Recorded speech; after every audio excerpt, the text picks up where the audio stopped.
이제 오늘이죠. 오늘 열리고 있는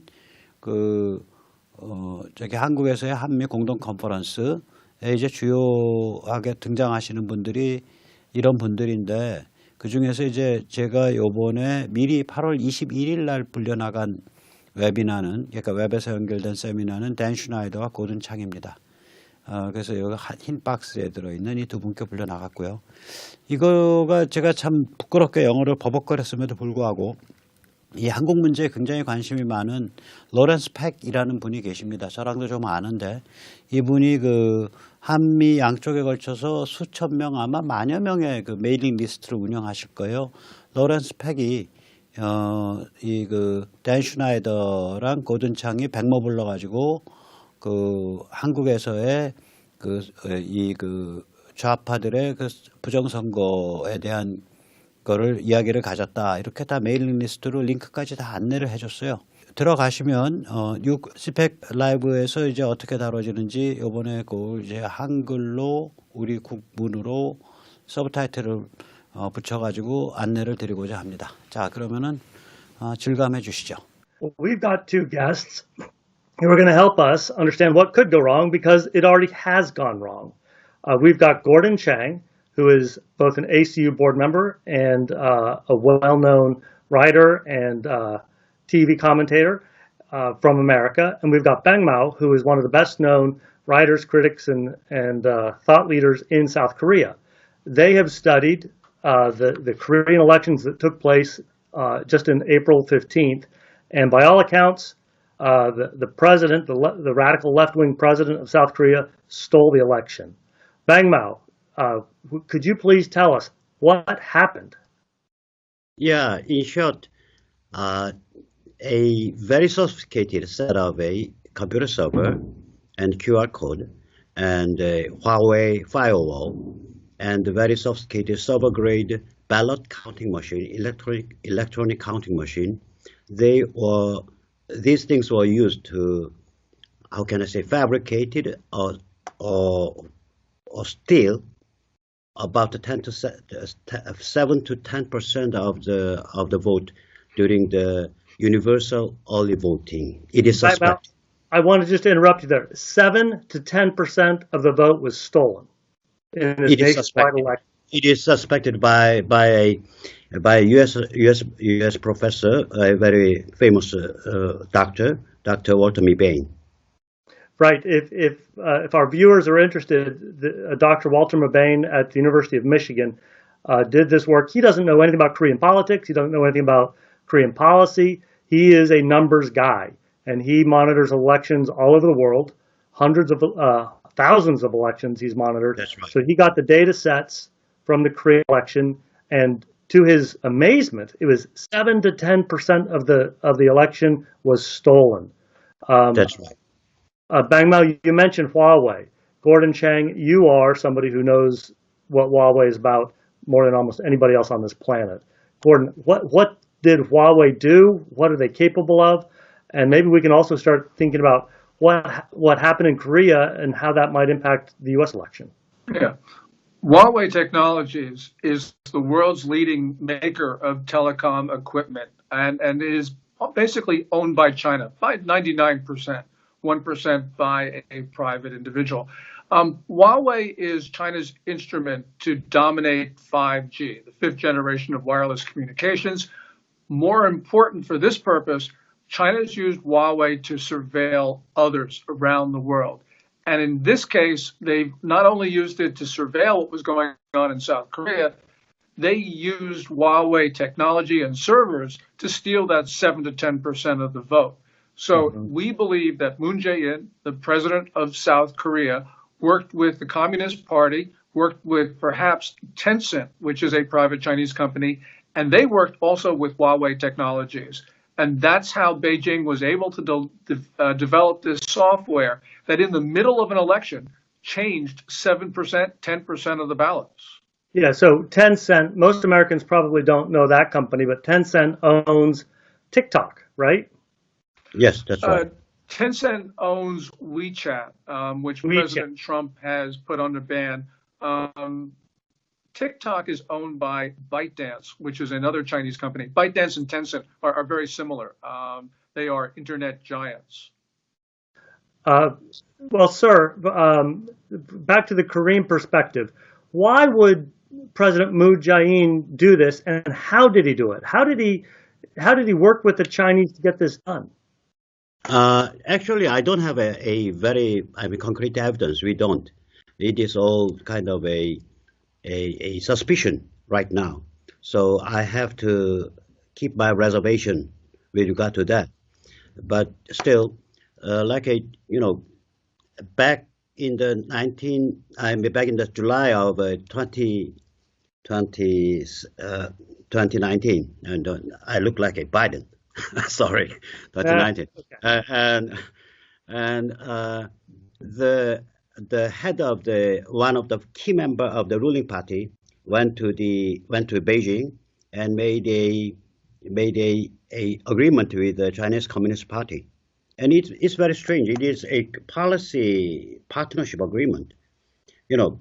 July 2019 is by that time everybody knows that there's a civilization war between China and U.S. Is going to end up with the victory of U.S. It was very clear to almost everybody, and still this guy went to Beijing. And are you referring to Yang Jong-chul? Is he the individual? Well, he is notorious for being very pro North Korea and very anti-American. So he's the guy that the South Korean president sent to the Chinese Communist Party to work out this deal. Yes, the ruling party sent him. He is the head of the ruling party's think tank, which is called the Democracy Institute. So now the Chinese are involved in the Korean elections. They've got their hardware. Gordon, 5G, Huawei. What could go wrong in the U.S. elections here? Well, what could go wrong is what we saw in South Korea, is that they manipulated electronic voting machines. Now, many U.S. votes are recorded on those electronic voting machines. So, for instance, the last time that I voted, 2016 presidential election, it was on an electronic machine. And what we're concerned about is that these machines, some of them have indirect links with Chinese equipment suppliers. With Beijing perfecting its techniques in South Korea, it could try something else. We worry about mail-in ballots, as you just point out. And by the way, I am from New Jersey.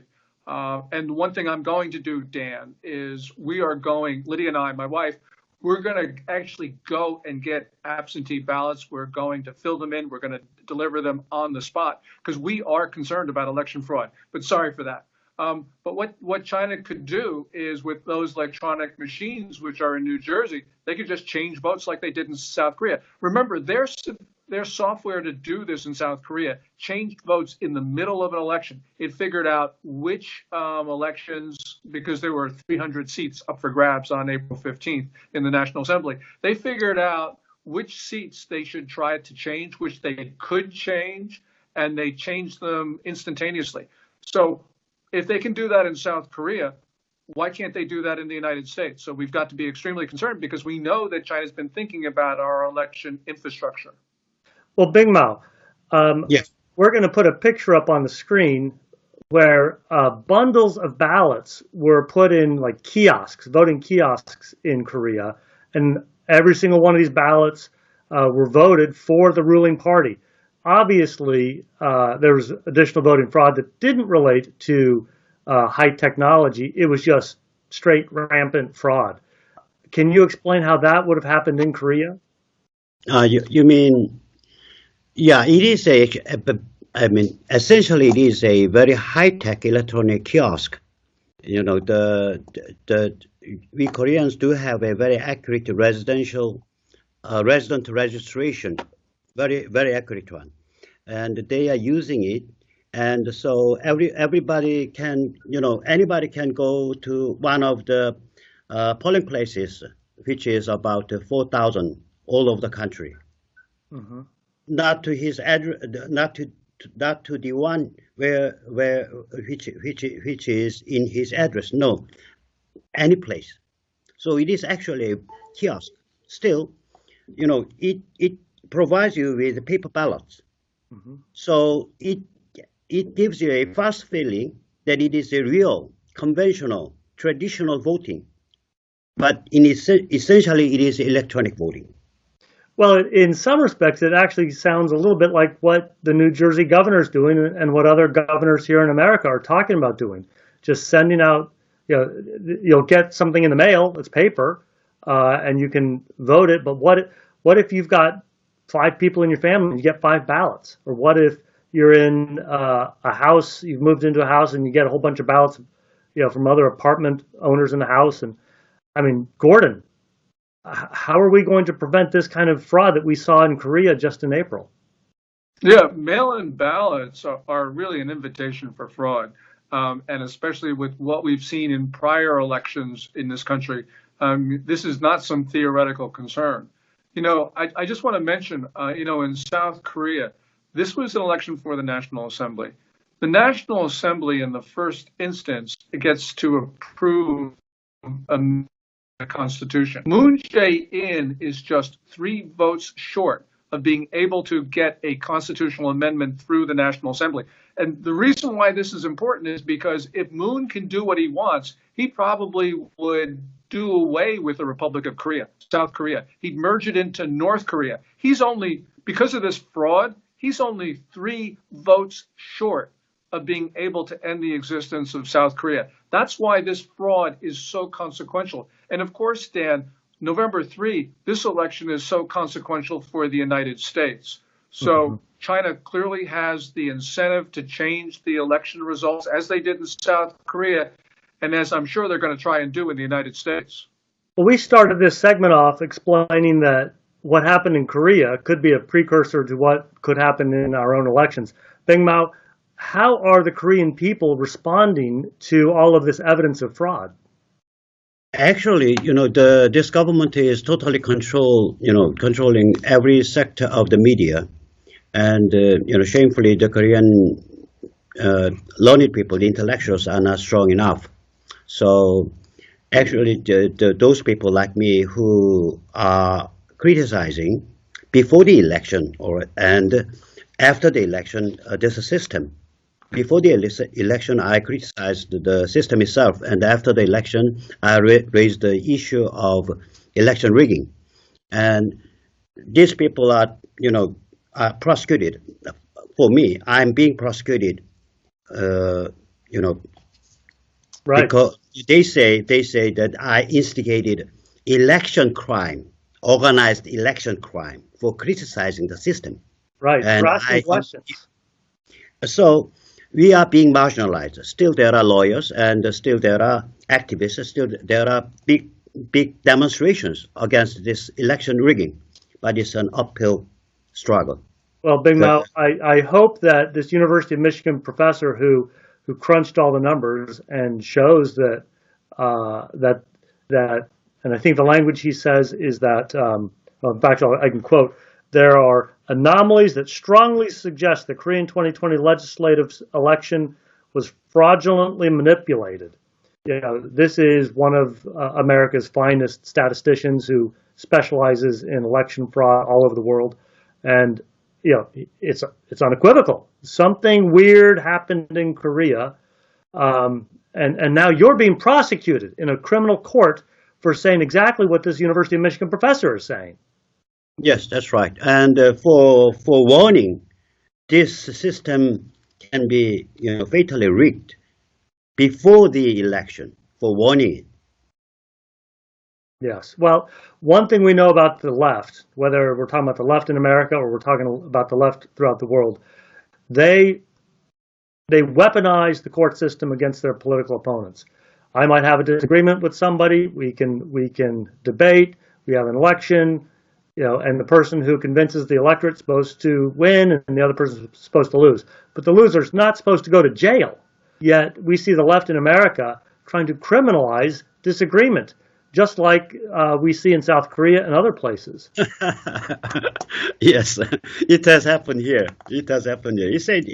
I think they are trying to build a Orwellian totalitarian control all over the country throughout all the sectors. You know, I think that Xi Jinping is a inspiration to them. Well, Bing Mao and Gordon, thank you so much for sharing your time with us. We have seen the same sort of thing happening in Hong Kong. The person we think of as the greatest patriot on earth, the greatest freedom fighter on earth, Jimmy Lai, he's now been arrested. He's been imprisoned. He's now out on bail. But there's a serious threat that he'll be taken to China, tortured, imprisoned, and who knows what else. The same fights here in America are the same fights elsewhere. It is about freedom versus the radical left. So as we approach November 3rd, let's keep in mind we have got to fight for freedom. Thank you all. This has been another edition of Cpac Live. 이제 고든창 같은 사람 말하는 거 보세요. 일단 댄 슈나이더도 단정적으로 이거 한국에 부정선거 있었다라고 표현을 하잖아요. 오히려 제가 겁이 나서 제가 그 말 중간에 보면 이거는 전부 그러니까 정황적인 에피소드적 증거들이다. 아직 확정적 결정적 한 방을 우리가 확보하지 못했다. 저는 그렇게 얘기하는데 이 사람들은 그냥 부정선거를 그냥 대놓고 얘기를 합니다. 특히 고든창은 여기에 중국 공산당이 깊게 관계했다. 그리고 얘들은 이런 식으로 전 세계를 다 주물럭거린다. 이렇게 아주 결정적으로 얘기를 합니다. 자, 이렇듯이 이제 그 트럼프 진영이라고 말할 수 있죠. 혹은 트럼프를 앞세운 미국의 자유보수 진영이 한국의 4.15 부정선거에 대해서 뛰어든 겁니다. 오늘 지금 이거 보시고 계시는 동안에 열리고 있는 이제 그 한미 공동 컨퍼런스 그것도 이제 내일 모레면은 제가 이제 그 모든 분량을 전부 서브타이틀을 달아서 올려드릴 텐데, 그러니까 한글 자막을 달아서 올려드릴 텐데 거기서도 보시면은 굉장히 살벌하게 지금 상황을 규정하고 있습니다. 제 생각에 아마도 한반도를 정리할 생각이 있는 것 같습니다. 미중 전쟁을 더 강화 혹은 유지시키면서 한반도를 정리하겠다. 이것이 트럼프 진영의 전략적 그 방향 아닌가 그런 생각이 듭니다. 아래의 구독 버튼을 눌러주세요. 그럼 종 모양이 나옵니다. 그 종 모양을 눌러주시면 새로운 영상들이 알림이 울립니다. 그리고 엄지척 좋아요 버튼을 눌러주세요. 여러분의 구독, 좋아요 버튼은 큰 힘이 됩니다.